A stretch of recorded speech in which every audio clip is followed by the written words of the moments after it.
À Tel Aviv, les nuits paisibles ont été remisées au placard, cédant la place à une veille ininterrompue, presque paranoïaque. Fini le simple monitoring désormais dans les centres nerveux israéliens. Chaque frémissement en provenance de Téhéran est passé au crible. 3 informateurs relayés par Reuters via Horang confirment que l'État hébreu navigue désormais en pleine alerte rouge. Dans les hautes sphères du pouvoir, une conviction s'installe comme une évidence, une opération militaire américaine sur le sol iranien n'est plus une hypothèse mais une attente imminente. Le week-end, lui, n'a ressemblé à rien d'autre qu'à une série de réunions de crise effrénées pendant que l'Iran s'enflammait dans les rues ravagées par une révolte d'une ampleur inédite. Derrière les portes closes, un échange téléphonique a tout fait basculer. Le Premier ministre Benjamin Netanyahou s'est entretenu longuement avec le secrétaire d'État américain Marco Rubio. Le sujet était brûlant, la mise en œuvre concrète d'une intervention de Washington sur le sol iranien. Une source présente lors de cet appel confirme l'intensité des échanges, tandis que du côté américain, on se contente d'un silence laconique confirmant l'appel avec Bibi sans en dévoiler les secrets. Mais pendant que Téhéran bouillonne, Netanyahou, lui, ne se cache plus. Dans les colonnes de The Economist, son avertissement a claqué comme un coup de fouet. Toute attaque contre Israël entraînera des conséquences horribles pour le régime. Le message c'est clair. Le monde doit regarder ce qui se brise à l'intérieur de l'Iran. Officiellement, Israël temporise et n'annonce aucune velléité d'intervention directe malgré la haine viscérale qui sépare ses 2 ennemis jurés autour du programme nucléaire et balistique de Téhéran. Pour Israël et les États-Unis, la menace est atomique. Pour l'Iran, elle n'est que civile. Mais l'histoire ne ment pas. Depuis 1948, Téhéran refuse de reconnaître l'existence même de l'État hébreu, plongeant la région dans une guerre de l'ombre qui dure depuis des décennies. Puis nous avons basculé dans l'année 2025. Le curseur de la tension est passé au rouge sang. Le 13 juin, l'impensable s'est produit. Israël a frappé les sites nucléaires iraniens lors d'une attaque surprise déclenchant 12 jours d'une guerre totale et dévastatrice.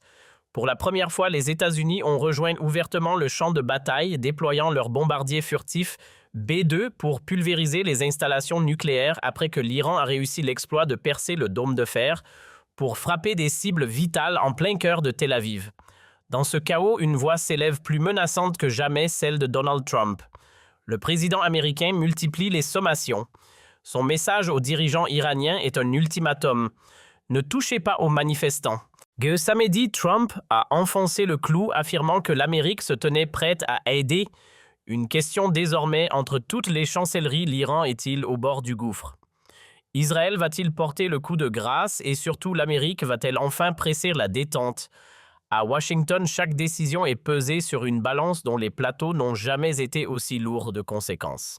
Selon des responsables américains, Donald Trump a désormais sur son bureau une liste d'options militaires inédites pour frapper l'Iran, alors que la révolte populaire ébranle les fondations de la République islamique. Si aucune décision finale n'est actée, The New York Times révèle que le président envisage très sérieusement d'autoriser des frappes. Le déclencheur, la répression sauvage ordonnée par Téhéran contre un peuple qui ne réclame que du pain et la liberté. En coulisses, Trump a étudié des plans de frappe de précision chirurgicale ciblant non pas seulement des bases militaires, mais les symboles même du pouvoir d'État à Téhéran. Publiquement, il prépare le terrain. L'Iran regarde la liberté comme peut-être jamais auparavant, écrit-il, ajoutant que les États-Unis sont dans les starting blocks. Tout a commencé à la fin du mois dernier, une monnaie qui s'effondre, des prix qui s'envolent et une colère qui finit par exploser. Ce qui n'était qu'une grogne sociale est devenu le défi le plus existentiel pour le régime depuis des générations.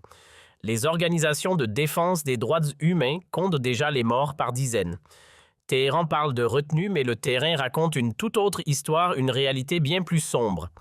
Les rapports qui nous parviennent évoquent des massacres de masse. Iran International rapporte l'usage de munitions réelles contre la foule. Des images clandestines sorties au péril de vies humaines montrent l'horreur des sacs mortuaires alignés dans des complexes industriels, des morgues saturées et des familles errant parmi les cadavres à la recherche d'un fils ou d'un père. Certaines sources avancent que le chiffre terrifiant de 2000 morts en seulement 48 heures. Le pays est plongé dans un blackout Internet presque total, un voile de silence jeté sur un carnage à huis clos. Pendant que le sang coule, un signal diplomatique d'une gravité rare vient de briser le calme feutré de Genève. Volker Türk, le haut-commissaire de l'Organisation des Nations Unies aux droits de l'homme, s'est dit profondément perturbé par l'escalade de la violence. Mais au-delà de l'indignation, il pointe du doigt une arme invisible et redoutable, le silence numérique. Pour l'Organisation des Nations Unies, les coupures d'Internet ne servent pas seulement à étouffer la contestation, elles agissent comme un linceul jeté sur la nation, paralysant les secours et empêchant le monde de documenter les exactions. L'organisation rappelle une vérité que Téhéran tente d'effacer: manifester est un droit, et la seule issue possible ne passera pas par les fusils, mais par un dialogue réel sur cette crise du coût de la vie qui a mis le feu aux poudres. Pourtant, malgré ce blackout, une comptabilité macabre commence à émerger des ténèbres. L'organisation non gouvernementale Karana a réussi l'exploit de documenter un bilan qui fait froid dans le dos. Plus de 500 morts ont déjà été recensés, dont une immense majorité de manifestants. À cela s'ajoutent près de 10 600 arrestations en seulement 2 semaines. Ces chiffres, que Reuters cite avec une prudence chirurgicale, ne sont que la face visible de l'iceberg. Ils représentent un plancher vérifié, un socle d'horreur minimal, alors que le véritable plafond des victimes reste pour l'heure incalculable. Face à cela, le guide suprême, l'ayatollah Ali Khamenei, reste de marbre et jure qu'il ne reculera pas d'un pouce. Trump, de son côté, place ses pions. Écoutez ces mots, ils sont lourds de sens. Combien de temps pensez-vous que l'ayatollah restera au pouvoir après ce qu'on a vu sur le terrain? À la question de savoir quand les États-Unis s'impliqueront, sa réponse est glaciale. L'Iran est dans une très grosse difficulté. Le peuple prend le contrôle de certaines villes. C'est fascinant à regarder. J'ai été très ferme. S'ils recommencent à tuer leur peuple comme par le passé, nous interviendrons. Nous les frapperons très très durement là où ça fait mal. Pas de troupes d'ops au sol, non, mais des frappes qui les paralyseront. Ils ont maltraité leur peuple et maintenant ils paient. Nous regardons ça de très près. Mais à Washington, la réflexion de Donald Trump ne se limite pas à la simple force brute. Selon The Wall Street Journal, le président est briefé sur une palette d'options beaucoup plus subtiles mais tout aussi dévastatrices. Ce n'est plus seulement une question de frapper ou non, mais de déclencher une guerre hybride. Dans l'arsenal de l'ombre, on trouve des capacités cyber secrètes prêtes à paralyser les infrastructures du régime, un étranglement financier total par des sanctions inédites et même un soutien technologique direct pour aider les voix antigouvernementales à briser la censure en ligne. C'est une stratégie en couche, un engrenage de pression graduelle qui rend la trajectoire de la Maison-Blanche totalement imprévisible. Le conflit peut basculer par paliers, rendant chaque seconde plus incertaine que la précédente. Mais au Pentagone, l'enthousiasme est tempéré par une inquiétude profonde. Si les frappes viseraient officiellement l'appareil de répression intérieure, les stratèges militaires craignent un effet boomerang. Une attaque américaine pourrait paradoxalement resserrer les rangs iraniens autour du régime par pur nationalisme ou déclencher une vague de représailles sanglantes contre les diplomates et les soldats américains postés au Moyen-Orient.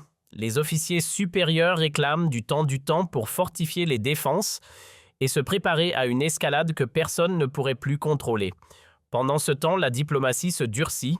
Marco Rubio multiplie les échanges avec Netanyahou, liant le sort de l'Iran à celui de Gaza et de la Syrie. Rubio salue publiquement le courage du peuple iranien. Tout cela survient alors que le souvenir des frappes ordonnées par Trump contre les sites nucléaires est encore frais, et quelques semaines seulement après l'audacieuse capture du dirigeant vénézuélien par les forces spéciales américaines. Pour l'administration Trump, c'est la preuve par l'acte, le président ne bluffe jamais. Aujourd'hui, le monde retient son souffle devant la même question lancinante. Les États-Unis vont-ils se contenter de mots ou l'acier va-t-il de nouveau frapper? Entre les manifestations qui ne faiblissent pas les corps qui s'entassent dans les morgues de Téhéran et les plans de guerre déployés sur les bureaux de Washington, l'Iran se tient à un carrefour fatidique et avec lui le reste du